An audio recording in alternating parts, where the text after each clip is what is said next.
It's time for Wolo and Friends on Sports 56 and 98.5 FM. Presented by Homer Skelton Hyundai. Here is your host, the voice of the Tigers, Dave Woloshin. Welcome in on another hot Thursday. They say after the weekend it might break just a little bit. Going to be hot today. So we got heat everywhere. We got COVID everywhere, by the way. The news just coming out, President Joe Biden has COVID. So I guess he's out of the picture for the next 5 days. Isn't that what our quarantine thing is now, 5 days? I think that's right. Yeah. We wish him a quick recovery. ESPYs last night, man, oh man, has that become more than sports? It's become political agendas. Interesting, though. I don't have a problem with that. That's why, this country is a democracy. Everybody gets a say. And I thought the Dickie V speech was a little rambling, but I like Dickie V quite a bit. I think he's really a great human being. And so I didn't mind the rambling, and there was some message in there I read on Twitter today.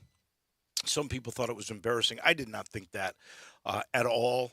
I do think it was a little rambling, and, you're never going to live up to the speech, which he referred to a bunch, which was the Jimmy Valvano speech, don't give up, don't ever give up. No one's ever going to duplicate that. That was amazing, and they did try to get Dickie to wrap up. He wouldn't do it. Today, like on the Today Show, a lot of reference to Steph Curry as the host. He was pretty funny. Some of his stuff was flat, but you're not going to hit home runs. He obviously had writers that did this for him. And the thing that was most referenced was the Brittany Griner return home. I'm certainly, hopeful that she gets home as soon as she can. There's another wrongfully imprisoned military man that is there too. Maybe he's part of the picture with a package. I don't know. But it certainly is not the right time to try to negotiate with Russia. That's what makes this obviously so tough. This is the final day of SEC Media Days, and I think we've determined, after I talked with Ron Higgins earlier today, Ron has never missed an SEC Media Day. So he was not around for the Skywriting Tour, never missed an SEC Media Day. He was there again this year just for LSU. We'll weigh in with him for a lot. Yesterday it was Sam Pittman. I thought was interesting on becoming taking on a favorite role. He goes, no, we're competing. That's what we're doing. And then there was Kirby Smart on complacency, and he said, no way. That team last year that was national champions, the Natties, that's not the same team this year. Different team. They can't be complacent. Interesting stuff. And, of course, we'll talk with Brett Norsworthy. Final day of SEC Media Days. A&M is there. Auburn is there. Tennessee is there. So there'll be Brian Harsin and Josh Heupel and Jimbo Fisher, and I'm sure there'll be plenty of questions about Jimbo and Nick Saban's relationship and all that other good stuff. Well, that player for A&M that just got arrested for a DUI probably took a little bit of heat off of all those Jimbo versus Nick Saban questions, too. Well, Jimbo's going to be asked about him, and, he was supposed to be there. And obviously that is not the case. I wonder if he has been replaced. All right, so you might recall yesterday there was a lot of speculation. Live Tour. I may be the only one harping on the Live Tour. My wife says I'm boring with this. But this story captivates me because of my love for golf. And I don't think we've ever seen anything like this where a major league sport has been attacked. So the speculation was Henrik Stenson gave up, in my opinion, history and legacy for cash. He's 47. He got $40 million, they say, for 3 years to do that. He's not going to win on the PGA Tour. He's not going to win on the European PGA Tour, most likely. So he's going to get guaranteed money here, but he gave up his captaincy of the Ryder Cup. So the speculation was Cameron Smith, who just won the Australian, and I've heard reports from $90 to $130 million was the offer to him. He was supposed to be joining, and, of course, Hideki Matsuyama was supposed to be joining for $300 million. And you'd say, why? Well, you get all of Asia interest if you get Hideki Matsuyama. There may be more media people attached just to Hideki Matsuyama than any other player in the world when it comes to golf.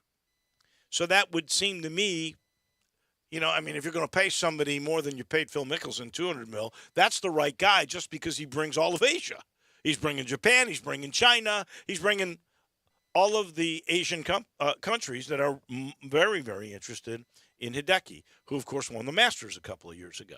So I was thinking, oh, man, this is getting bad. Finally, they're going to get a ranked player.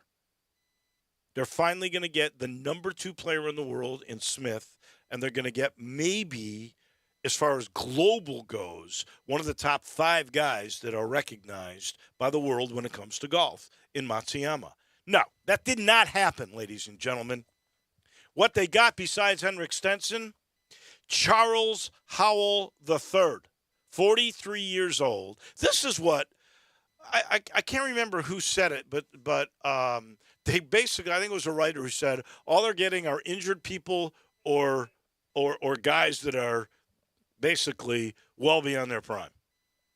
That's the perfect example of Charles Howell III. 43 years old. Guess what, though? Turning your back on the people that provided you. How much money do you think Charles Howell has won 3 times? I'll give you that clue.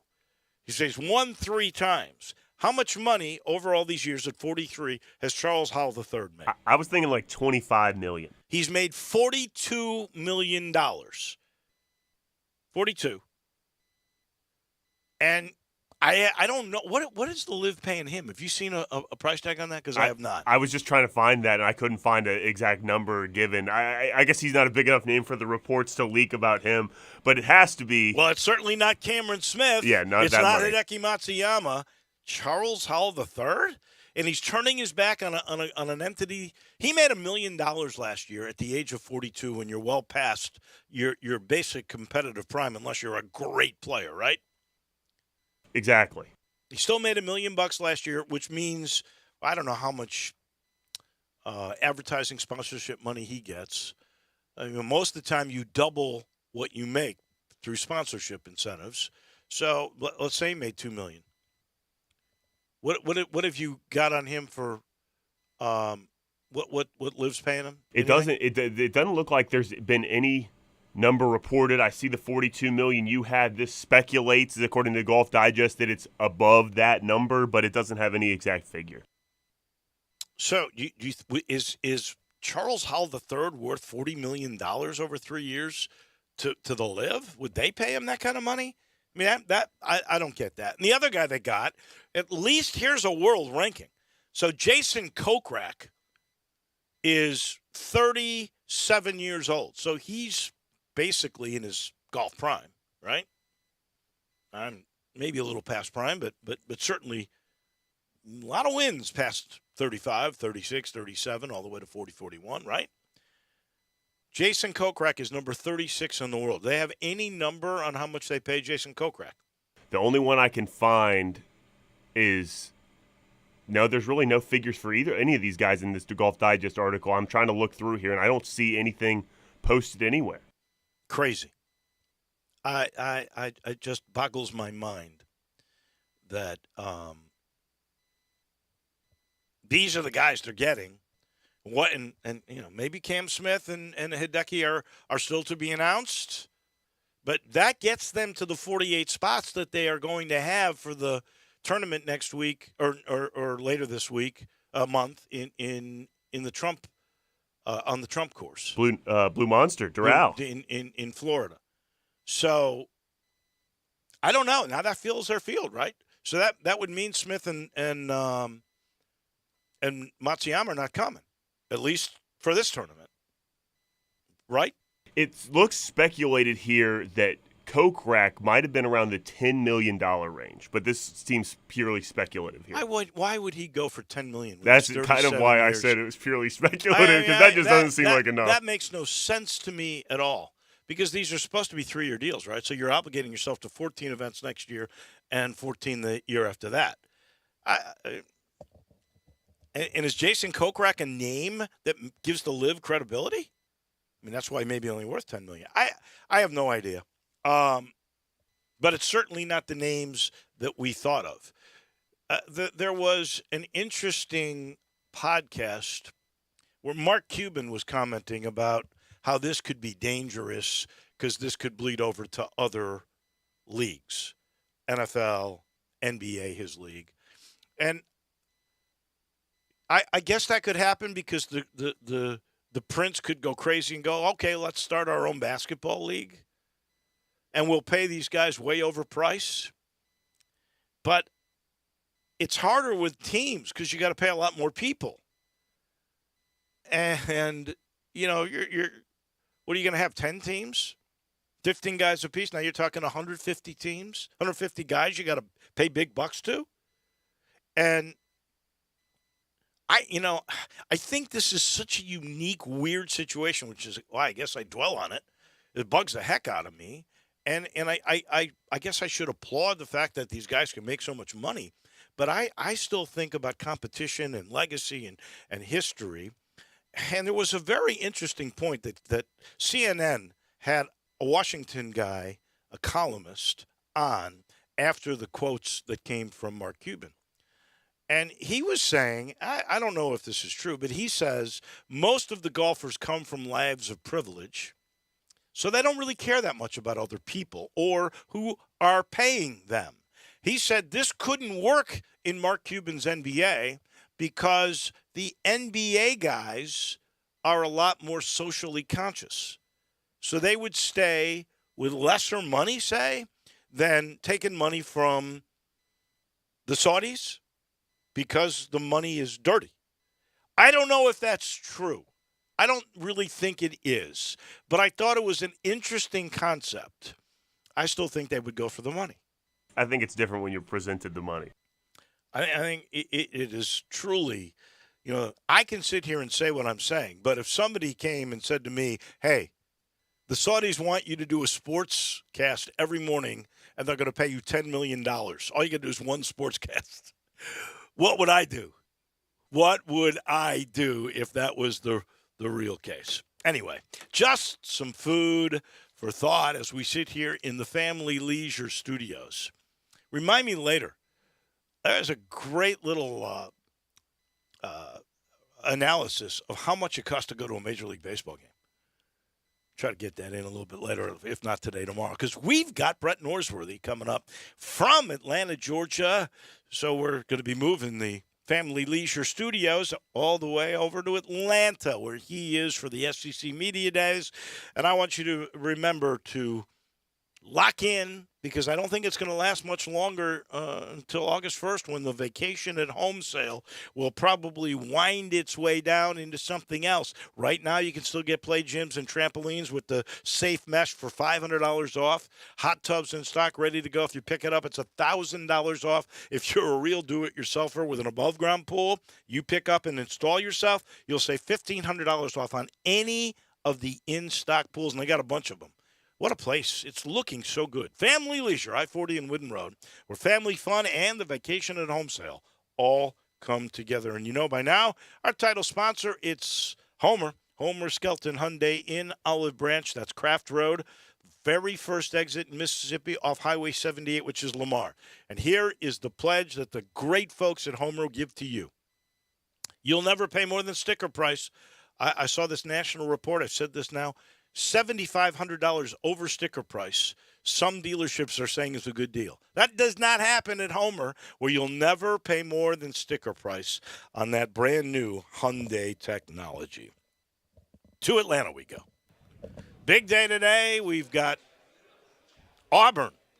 A little pressure maybe on Brian Harsin. We've got Tennessee, and I think Josh Heupel's putting together a pretty darn good team. I've seen that scheme firsthand. When you got a quarterback and receivers, you are really good offensively. And then there's Jimbo Fisher, one of his better players who was supposed to be here, not going to be there because of legal issues. Covering it all is our friend Brett Norsworthy. You've now lived through 3 days. You got commended on the national sports thing by somebody. I'm trying to remember who. Well, who was it, J-Mo? Joe Zagacki, Yeah. voice of the Hurricanes. Who said you were the longest, you and Gabe were there the longest on either first day or second day, where you were there early in the morning and, you were packing things up late at night. Your dedication, well, it can never be questioned, Mr. Norsworthy. How are you? I'm well, Dave. Good morning. Thank you. It's been every day. I've been Gabe. I've been here every day. Gabe's been here every day, very early as well. We stay to the last hour. If you're not here, you might miss something.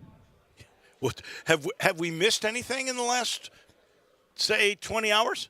Anything big? I haven't because I was here. Yeah. That's the whole practicality of being here. As George told me, you're not going to learn anything in the room. You're not going to learn anything in the bar. You got to be there. And it seems to me this has been a rather tame SEC Media Days. Well, it almost had to be in comparison to last year. We knew it was going to be slow because last year was the earthquake that set off everything that has happened in college sports since then. USC and UCLA wouldn't have done what they did on June 30th without what happened last year at the SEC Media Days with the announcement of Texas and OU. And Texas and OU get a lot of conversation for someone not scheduled right now to play until 2025, at the very earliest, I think 24, maybe 23. We know they're not in 22. And, Dave, I don't know that the Big Ten has ever been discussed more at SEC Media Days than it has been discussed this year with the USC and UCLA announcement and what they might do, what more the Big Ten can do. I don't know that the Big Ten's ever been on the SEC's brain quite like it's been this week. Well, two little offshoots from that come to my mind. One, Greg Sankey, who can smile all he wants to because he's the man. He's the biggest of the power brokers, basically sort of snickering at that alliance, which I know peeved him because it a lot of this began because the alliance refused to do the 12-team playoff package that Greg Sankey, along with Craig Thompson and two others, put together, Bowlesby from the Big 12, the former commissioner, being one of them as well.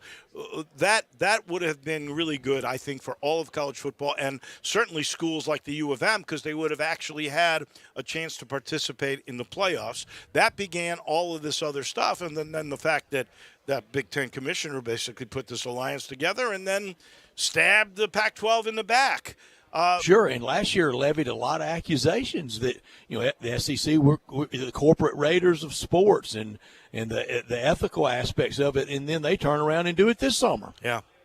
The commissioner basically did say, and he could say it now, that he's not sure they would ever offer up that kind of proposition again for a 12-team playoff, which could keep a school like Memphis in the ball game if they're not in a Power 5 conference, and that looks more and more less likely, at least in this current little window. Do you think he's just posturing that way for leverage, or do you think that if a really push came to shove, that's toothpaste out of the tube? I don't think he's posturing. I think it's gone. I think it's toothpaste, and we can't put it back in. I don't think Greg Sankey is posturing. He's really, after COVID and after what Kevin Warren did to him when they had a gentleman's agreement, back channel, we're going to play, we're going to do it under all safety protocols, limited fans, no fans, we're going to play. And we're not going to let the Ivy League dictate to us or to the Big Ten what college football does. And then the very next day, go out there and do what he did. I think he felt wronged. Wow! And he's not going to wait on anybody else. This commissioner for the Big Ten is really an interesting guy because he is, I think, the definition of feckless. Very responsible for setting collegiate athletics as a whole back. It is amazing to me. All right. Yeah, we really miss Jim Delaney. We do. Yesterday, Sam Pittman on competing rather than being pleased with a 9-win season, and to go to 10, as he said, is really difficult. That was one comment that struck me. And then Kirby Smart on complacency, and he goes, what? Complacency?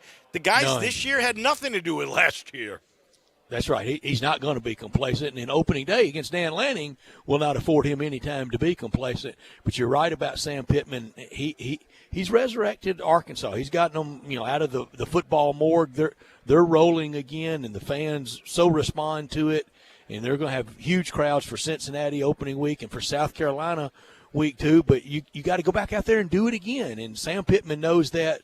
Nobody pays a better tribute to his staff because he was a staffer for so long. He was just an assistant coach for so long, and his tribute to Barry Odom and to Kendall Briles, it really rang loudly to me in the comfortability that he has in that job. Fit is so often used and sometimes overdone.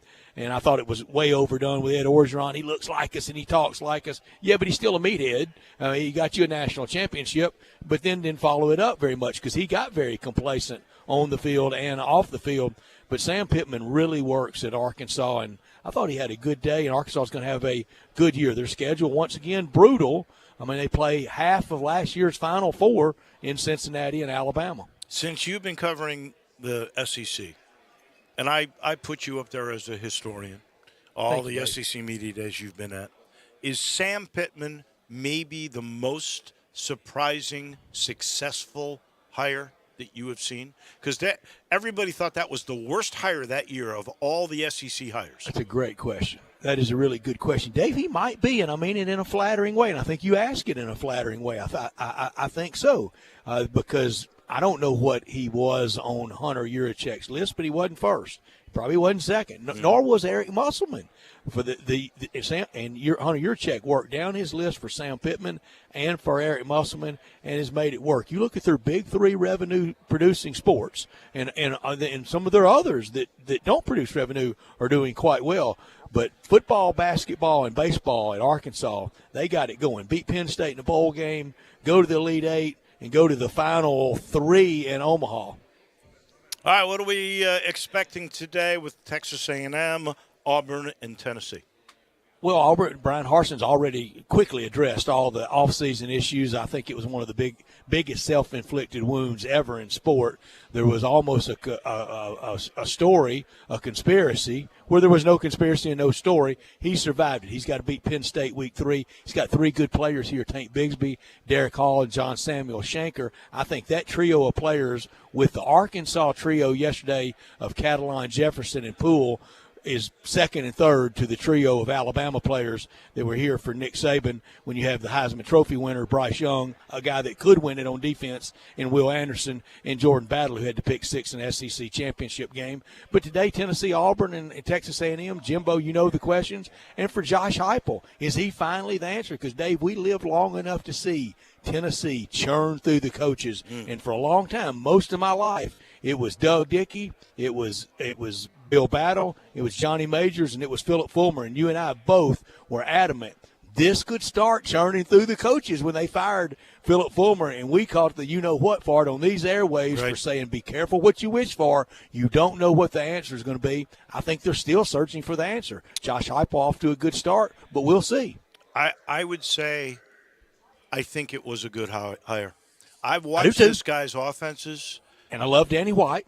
I think that they have made the right hire. We'll definitely see a little bit now if he's got the right receivers with, he's got a chance with 2 different quarterbacks to find the right one. But you gotta, you have got to win ball games. And then you got to feed that monster. Will Jimbo have to ask? Will he be asked more questions about his troubled player or about Nick Saban? Boy, that's a tough choice, isn't it? I think it's going to be a lot about the troubled player because that is recent. And he also said that he had moved on from May, and I think the league and Alabama and A&M administration all want to move on. I agree. And I think Nick Saban helped to diffuse that too when he said, look, I was wrong. I admit when I'm wrong. I've got some flaws too. And sure. And then he came out with it. His team made $3 million last year in NIL. Being great doesn't make you perfect. No, there is no perfection. Except for all the sponsors that have brought you to us this week.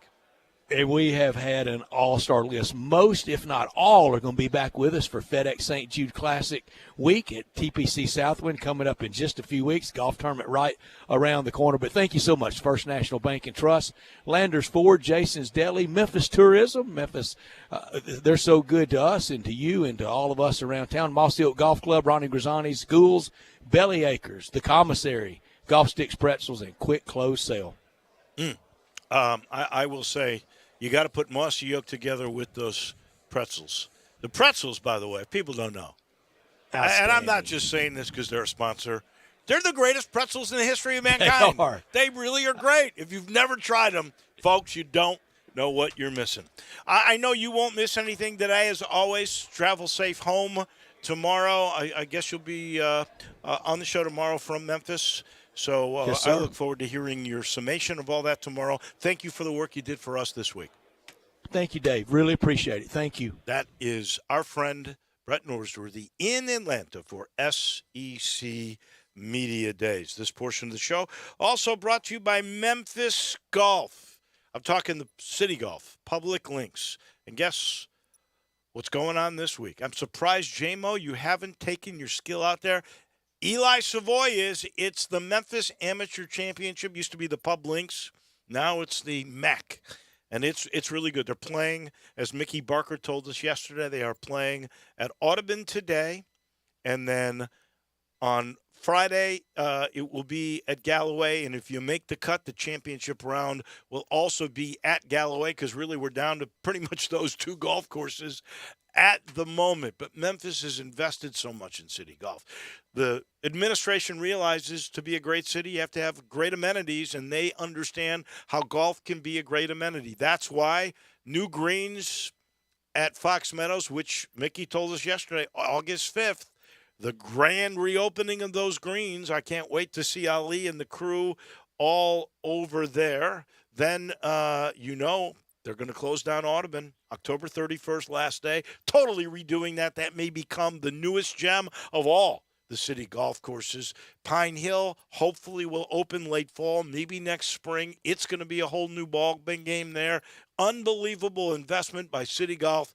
If you want to really see what's going on and understand how Memphis Golf has evolved, go check out Galloway right now in the condition it's in, or go to Overton Park in that new layout. Unbelievable. Memphis City Golf. The NFL and Russell Copeland come your way in just a minute. Broadcasting from the Family Leisure Studio, we are Sports 56 and 98.5 FM.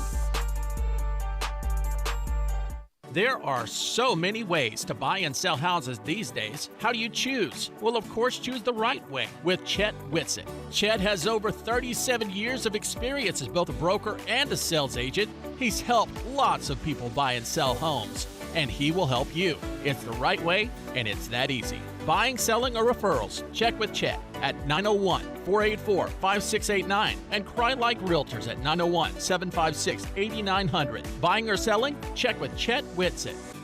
Add a little excitement to your sports watching experience by betting on all the action on FanDuel Sportsbook. There's a reason why FanDuel is America's #1 sportsbook. Their app is simple to use. They've got great odds on all different betting markets, unique, fun bet types like same-game parlay, and exclusive, always-on promotions such as enhanced odds boosts on the biggest events to let you get more action out of every game day. And if you win, they even get you your winnings safely in as little as 24 hours. If you've never tried FanDuel Sportsbook, what are you waiting for? Download the FanDuel Sportsbook app to get started and be sure to sign up with promo code CASH so they know I sent you. That's FanDuel Sportsbook, promo code CASH. Must be 21 and older and present in Tennessee. First online real money wager only. $10 first deposit required. Bonus issued is non-withdrawable site credit that expires 14 days after receipt. Restrictions apply. See full terms at sportsbook.fanduel.com. Gambling problem? Call the Tennessee Red Line at 1-800-889-9789. Wilkinson's Liquor and Wine is celebrating their 35th year. Come in today and choose from a big selection of tequilas, vodkas, and over 70 different single malts. Bourbon whiskey fans will find over 200 bourbons and whiskeys from around the world, along with wines from every region for all you wine enthusiasts. Wilkinson's Liquor and Wine, 146 Highway 72, Suite 102 in Collierville. It's next to Captain John's Barbecue. Open every day, including Sundays from 10 to 7 for football and all sports fans. Wilkinson's Liquor and Wine, celebrating 35 years with you.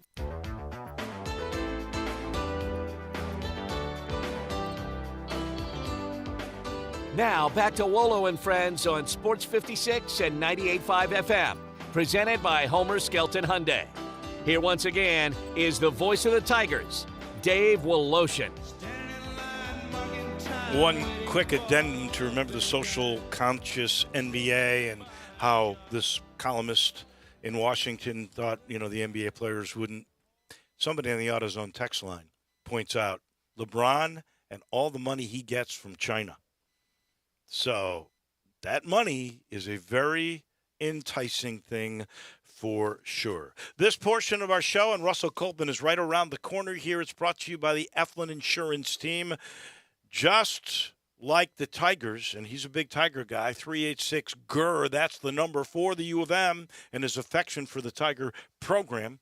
Matt is all about collaboration. He sits down and gets to know you and your family, what your needs may be, what your budget is, and then he'll pick out the right home or auto or life insurance program for you. Same thing with commercial insurance. If you've got a small to mid-sized business, he'll find out what your assets are, what's most important to protect, what your budget is, and voila, he's got unlimited access to programs that will protect you. All you got to do is make that call again to the Eflin Insurance Team at 901-386-4777. Russell Copeland joins us now. Lots of stories going on. This is one interesting story. I know we haven't touched base on this, but where do you think, just out of curiosity, will Sean Payton end up? Because he's going to get back into coaching, they say, in 2023. What team will take use of a Super Bowl champion coach?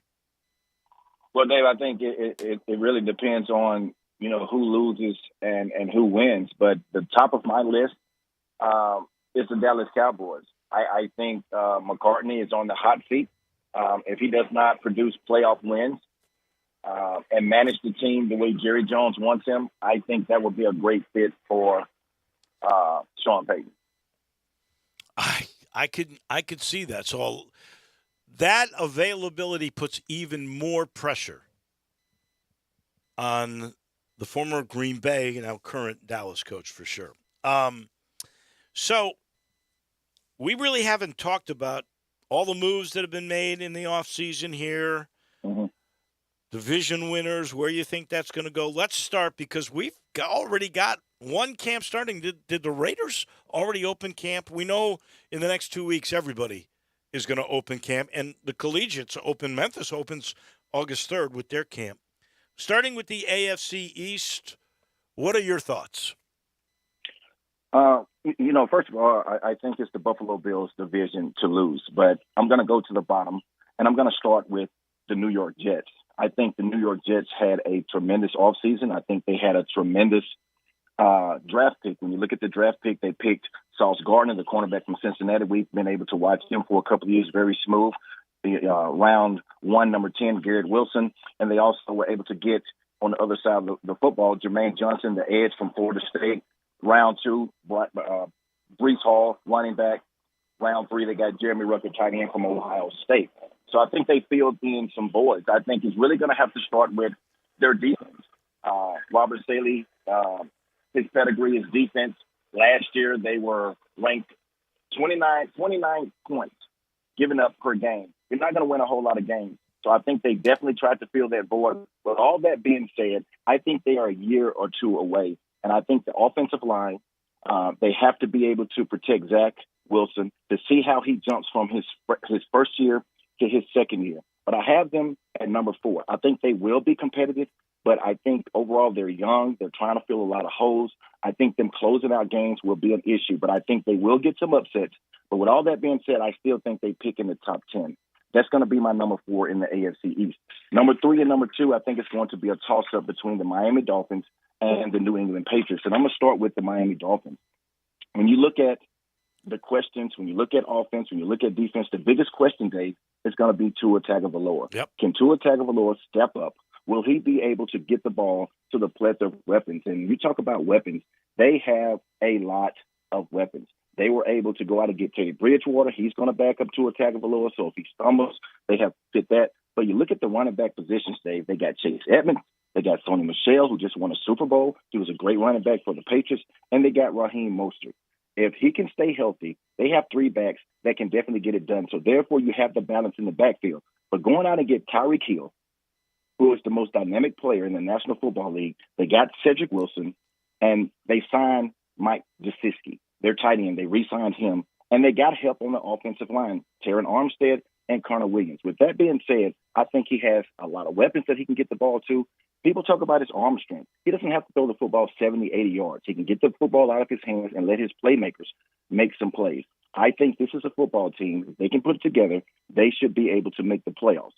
It's going to be a toss-up between them and New England. Now I go to the New England Patriots. What's the biggest question do you say about the New England Patriots? I think, first of all, who is going to replace their offensive coordinator, who now took the job with the Las Vegas Raiders?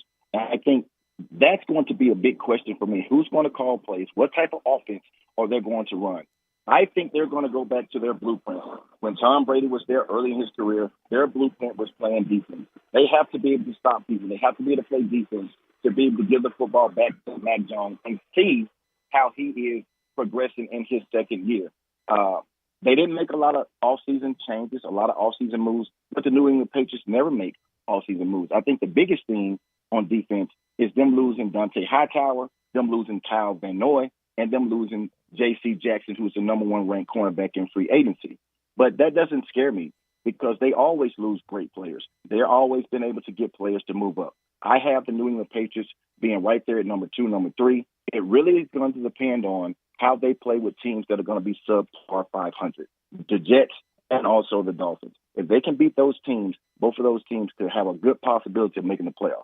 But as I mentioned, I think it's the Buffalo Bills.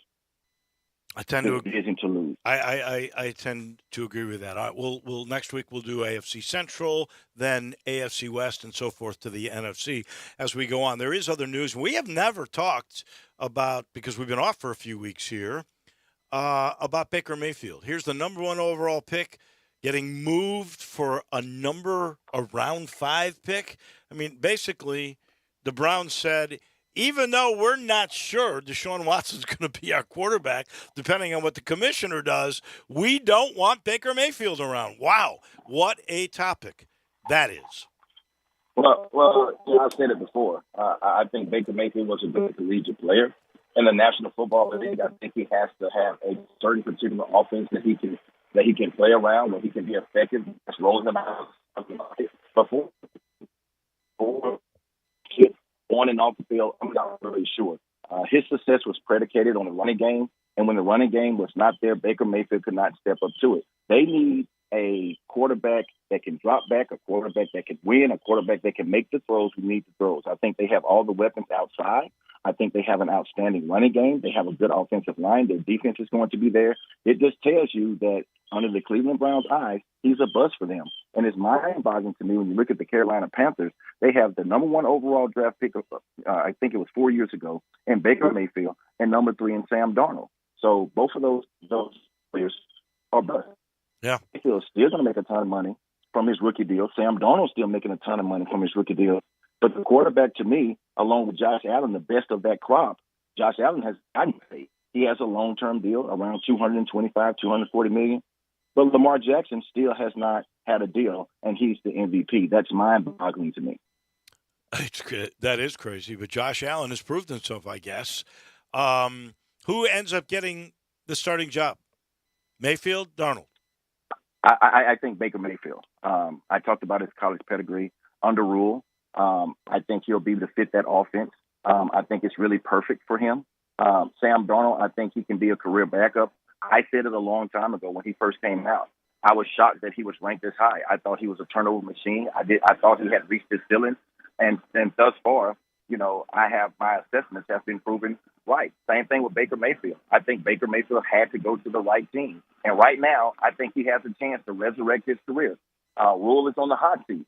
And I think this season, Rule's job is going to be predicated on the quarterback. The quarterback position has to play at a very high level. If that quarterback position, if it's Baker Mayfield, which I think it is, plays at a high level, Rule can keep his job. If not, the future of Baker Mayfield, Sam Darnold, is going to be in question because who's going to be the next coach for the Carolina Panthers? Because if Rule doesn't get it done, he will be fired. San Francisco has given Jimmy Garoppolo, the opportunity to try to arrange a trade. I guess his agent works the phones just like a GM might.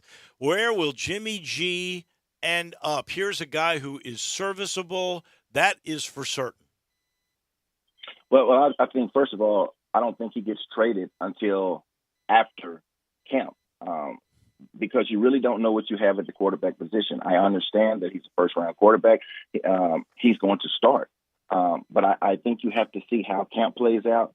But a place for me, I think the Seattle Seahawks. But the thing about it is you had a lot of moving pieces in the offseason at the quarterback position. While Jimmy G was rehabbing on his shoulder, I think he missed some opportunities that he probably could have fit a little bit better. Seattle is a good place, but you look at it, they've got a battle that's going on at the quarterback position. So I think it's going to be a little bit late, maybe even in September before we see a trade for Jimmy G. But I say Seattle. That's the team that comes to mind, Seattle. All right, like it. All right, AFC Central next week. Russell, we always enjoy your expertise. Thank you much.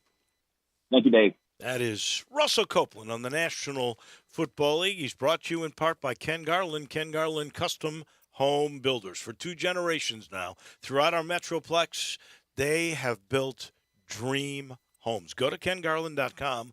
You'll see what I'm talking about. If you're looking for land, he's got it. If you've got land in your family, say you've been dreaming about the perfect home for years, you're not sure how to utilize that land, Ken knows, I promise you. He can renovate, too. I call it renovation with innovation. You want your older home location that you love, but you want modern amenities. He's the perfect guy to do that. He's fun to talk to, sees little details and big picture all at once, and he understands you're making a big financial commitment, a big decision. That's why he works closely with all of his clients. 751-1632, that's the number again, kengarland.com. To see what I'm talking about, go with the best. Go with Ken Garland, Custom Home Builders. We take a break. When we come back to Baton Rouge we go, and we'll get Ron Higgins' take of this year's SEC Media Days. We do that in just a minute. Be sure to follow us at Sports56 WHBQ on Twitter, Facebook, Instagram, and YouTube to watch live video of our shows, stay up to date with station events, and have chances to win prizes. Don't miss out on anything that's going on. Follow us at Sports56 WHBQ. Is your wife asking you to stop eating junk food? Well, we have you covered at Humdinger's. It's quick and it's healthy, and most important, it tastes amazing. With many choices from salmon salad to rainbow trout and grilled asparagus. Come visit us for lunch at Humdinger's, 6300 Poplar Avenue. So good, Coach Penny eats with us weekly. Don't forget, Humdinger's offers full-service catering for weddings, social events, or your corporate lunches. You can call 901-260-8292 to find out more. Hi, folks. Bill Russell at Russell Brothers Fine Jewelers. And I want to take just a minute to thank the many, many folks that have been letting us at Russell Brothers take care of their jewelry needs. And we've made a lot of friends over 5 decades. Since 1985, we've been at 4646 Poplar, providing the absolute best quality, value, and service on top of the most magnificent jewelry that is to be found in Memphis. We want each person that walks in our door, whether it's for an $8 battery or a $10,000 diamond, we want to prove to that person how much we value them. We've been serving Memphis for 37 years, and we're still enjoying every minute of it and every relationship that we've made. Whatever you need, whether it's a wonderful piece of jewelry for someone special or a simple jewelry or watch repair, we would love to have you join the growing list of those we serve at Russell Brothers Fine Jewelers, 4646 Poplar at Perkins. It's time to take it on at Gossett Mitsubishi's summer sales event. You need a new ride? We Gossett covered. Don't fret about gas mileage on your summer vacation. Get 39 MPG combined with 2022 Mitsubishi Mirage, $219 a month or $17,015. Take sporty to a new level with 2023 Mitsubishi Eclipse Cross. 28 MPG combined, $349 a month or buy for $27,335. Plus, 2022 Mitsubishi Outlander, 7 seats, $409 a month or $31,795. And get peace of mind with our stellar 10-year, 100,000-mile powertrain limited warranty. That's Gossett Mitsubishi, 1870 Covington Pike, or shop online at memphismitsubishi.com. If you want it, we got it at Gossett Motor Cars. 75 months at 3.69. Mirage NH00 6956. MSRP 17515. Eclipse PZ 777. MSRP 28085. Outlander NZO 78023. MSRP 32295. Includes all rebates and incentives. Excludes tax filing license with approved credit. See dealer for complete details. Offer valid through 8122. Dealer stock only. There are so many ways to buy and sell houses these days. How do you choose? Well, of course, choose the right way with Chet Whitsitt. Chet has over 37 years of experience as both a broker and a sales agent. He's helped lots of people buy and sell homes, and he will help you. It's the right way, and it's that easy. Buying, selling, or referrals, check with Chet at 901-484-5689 and Cry Like Realtors at 901-756-8900. Buying or selling? Check with Chet Whitsitt. Now back to Wolo and Friends on Sports 56 and 98.5 FM, presented by Homer Skelton Hyundai. Here once again is the voice of the Tigers, Dave Woloshin. To Baton Rouge we go, our SEC historian, who I think we figured out now. Ron Higgins, you have been to every SEC Media Day. Now, I went in the beginning when they used to be at the Convention Center. Then they moved to the Winfrey. Then they've been all over the place, including Atlanta now. I think in Nashville one year maybe. Have you been to every one of those?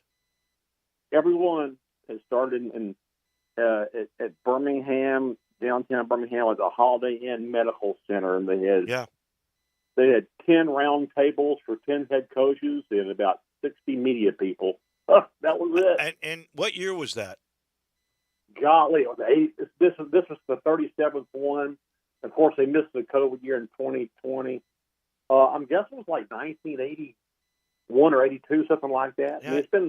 I mean, it's 83, something like that. I think I started going in 83. I went for a couple of years, and then I haven't gone since. But you may be the only one left. Like guys that have been around for the beginning of these things, like Wally Hall. The Arkansas was in the Big 12, right? Or Southwest Conference. Yeah.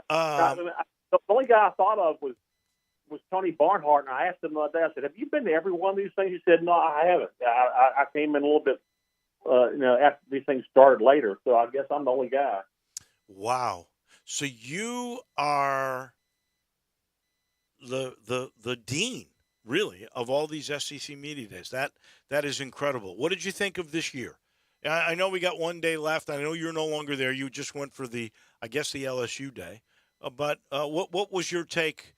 Because I talked a little bit earlier with Brett Norsworthy, who's still there. I thought this year was sort of tame.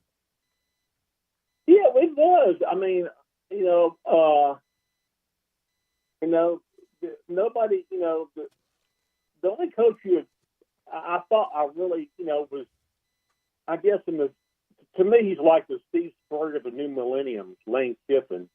I really liked it when he called NIL, legalized cheating, right?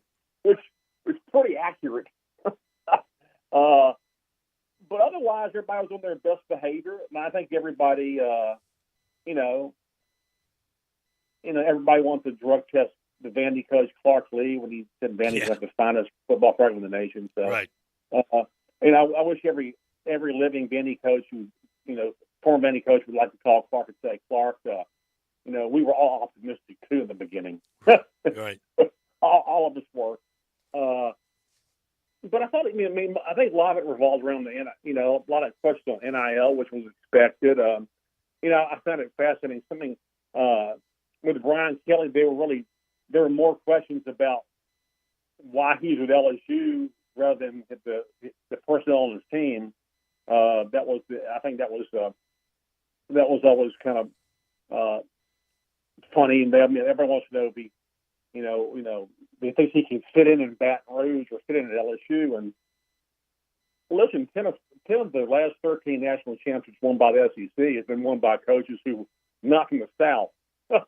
Saban was from the South. Urban Meyer was from the South. Go down the line. It's not a requirement anymore to be from the South to win the SEC championship. And I know at one time it was, but it started getting away from that probably. I'm going to say you start seeing more outside coaches come as head coaches probably in the 90s probably, and then finally now it's not a prerequisite that you were an assistant coach in the SEC or played in the SEC to be a head coach in the SEC. So I found that I thought Kelly was really sharp.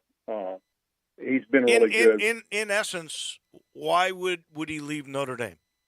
I mean, I can't remember a Notre Dame coach that left to go to another college program. And then I think the last one that did was like 1910. Yeah, something like that. Maybe. I think he left because one, the Notre Dame kind of dragged its feet on facilities. That was one. He wanted to go to a place. I think he wanted to go to a place where he felt. He always said he thought he could win a national championship at Notre Dame. I'm not so sure because I don't think you can recruit the athletes at Notre Dame like you get in the SEC. And it's kind of been proven every time Notre Dame played an SEC team in the playoffs. It wasn't as competitive as you'd like it to be. And I think he felt like I can go to a place where the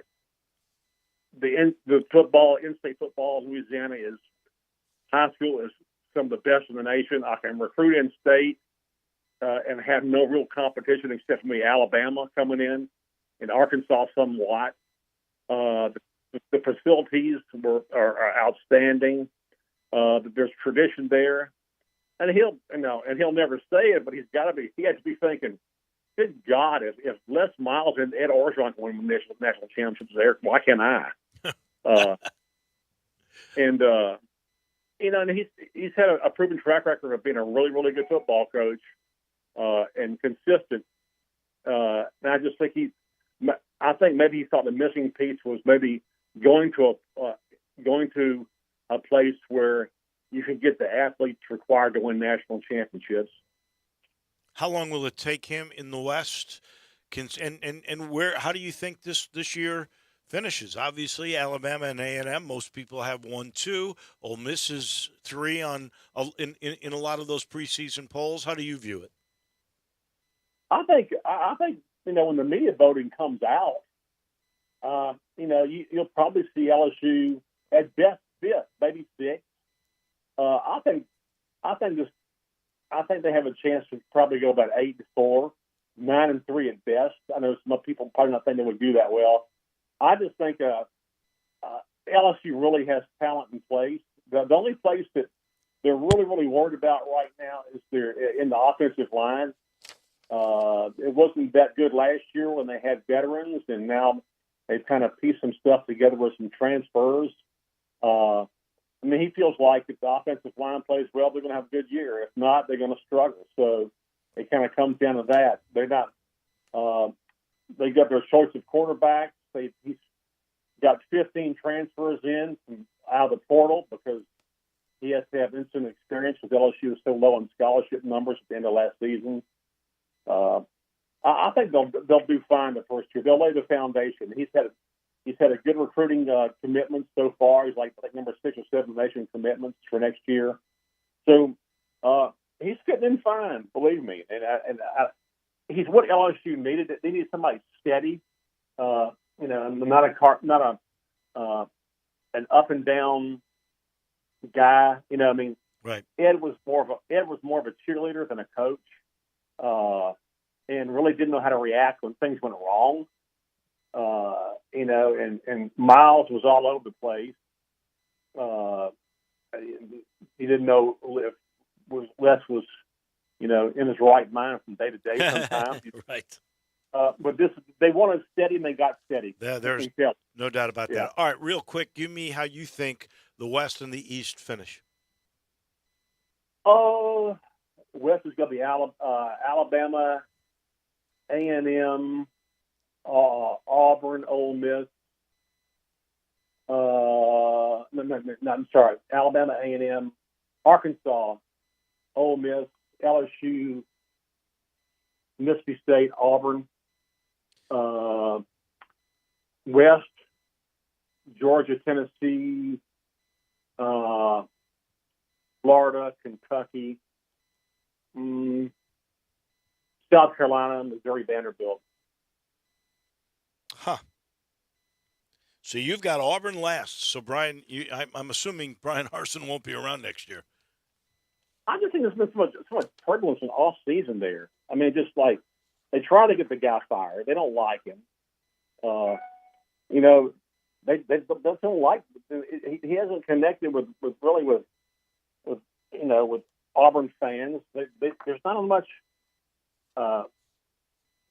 There's not much love there. I mean, there was even more love for a first-year coach. It wasn't that much love. He wasn't that well liked, and that's rare because most time in the first year, you get that honeymoon period where right. And he really, they were just trying to get rid of him immediately. I mean, they didn't like him at all. He never had any kind of honeymoon period. I'm with you there 100%. Ron, as always, we appreciate it. We'll talk more about this next week. All right, well, take care. We'll see you. Thank you. Ron Higgins down in Baton Rouge, brought to you by Conway. Heat wave continues. Is your system living up to it? Is your house cool? Any issues with your heating and cooling system at all? Mine doesn't, because I got the tune-up, and you should too. All you got to do is call 384-3511. It'll cost you $69. You get peace of mind. You'll know if you got enough Freon. They do that leak check for you. And by the way, they'll replenish if it's not there. They tuned up 16 points inside. Then they go outside and clean up all the leaves and the dirt and the grime from your outside unit or units. You know what happens? You're efficient. Your MLGW bill goes down, and your system lasts longer. All you got to do is make the call, 384-3511. Get to the premier heating, cooling, plumbing, and electric facility in town. It's Conway, 384-3511. We thank Ron Higgins. We thank Russell Copeland. We thank Brett Norsworthy. Oh, we're going to talk NBA tomorrow and a whole bunch of other stuff. Johnny Radio's next. I often say they've set the bar